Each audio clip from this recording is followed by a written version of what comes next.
Today we're going to talk about the three primary members of the athletic healthcare team, and they are, first of all, we have the team physician right here.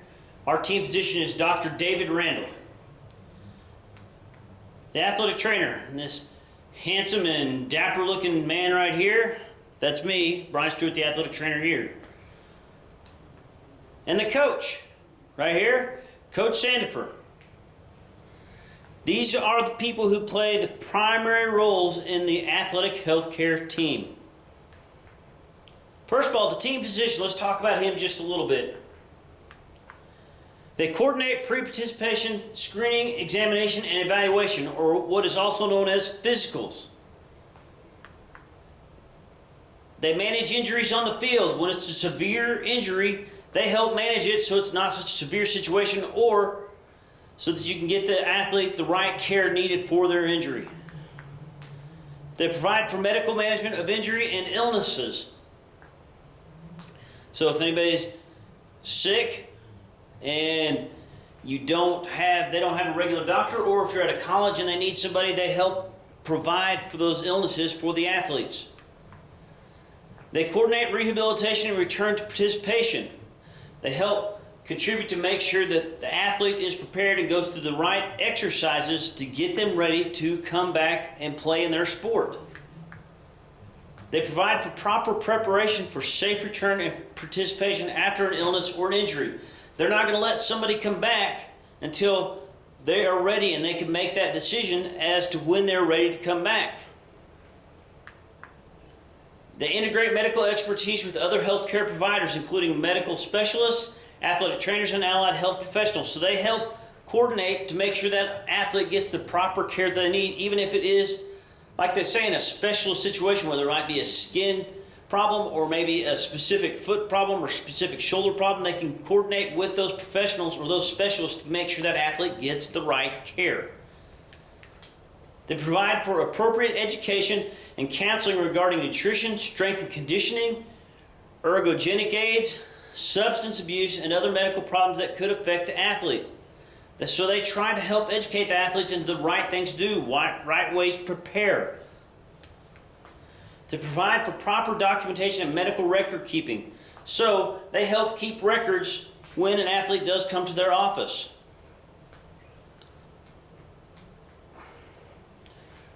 Right here you can see RG3 after one of his injuries sitting with the team doctor at the Washington Redskins game. And I believe this doctor works at the Andrews Institute, Orthopedic and Sports Medicine. They're probably in Washington, D.C. Man, I can't speak this morning. The coach. They ensure basic conditioning of all athletes. What kind of conditioning do they need to be in for their sport to be ready to go? The maintenance and fitting of protective equipment for their sport, the coach is responsible for that, from the helmet and shoulder pads in football down to batting helmets in baseball, and even the little things like making sure that like shin guards and stuff are on right in soccer. The coaches are responsible for those things. They must be trained in first aid and CPR and AED. They have to help with those kind of things. Recognition and management of common sports injuries. They have to be able to recognize, oh, that looks like it's broke, or oh, that looks like it might be a sprain, but they have to be able to recognize that there's something going on. Proper skills instruction. You got to teach your kids the proper skills in their sports so that they don't get hurt. That's part of a coach's job. Not only for injury's sake, but also for the sport's sake, so the kids can play safe, so the kids can play. Kids play well and don't do silly things like football players diving with their head into players to tackle them.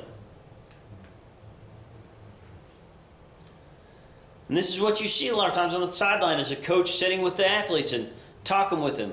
Sometimes yelling, sometimes calmly, just trying to get them going on the sideline so that they're doing the right thing, even on the field.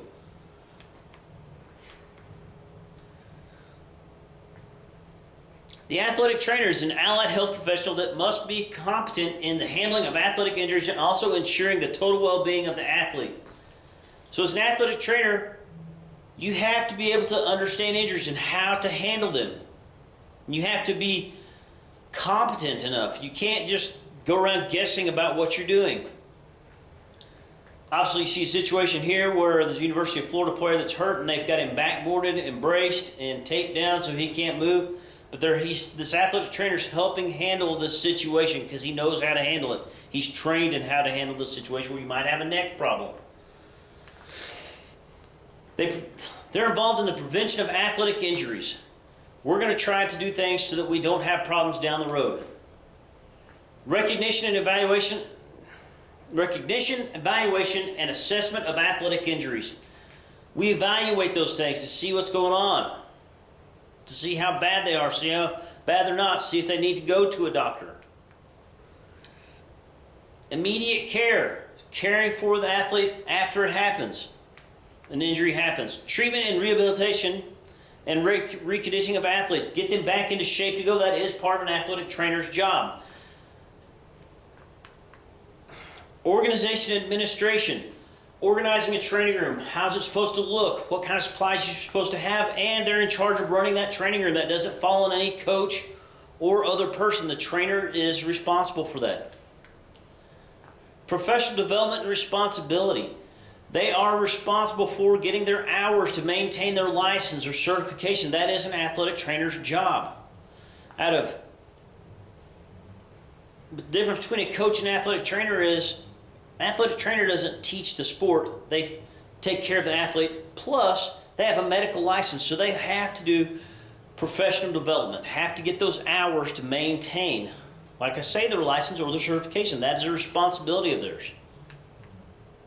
But they can do this through organizations like the NATA, or the National Athletic Trainers Association, the Southwest Athletic Trainers Association, or SWATA, which covers Texas and Arkansas. As far as athletic trainers, it is a professional organization. The Texas State Athletic Trainers Association, the American College of Sports Medicine, the National Strength and Conditioning Association, the Texas High School Coaches Association. Yes, trainers can be a part of that. UIL, being actively involved in that. Being approved as a board-certified athletic trainer. And the Commission on Accreditation of Athletic Training Education, being a part of that and helping to improve the overall job as an athletic trainer.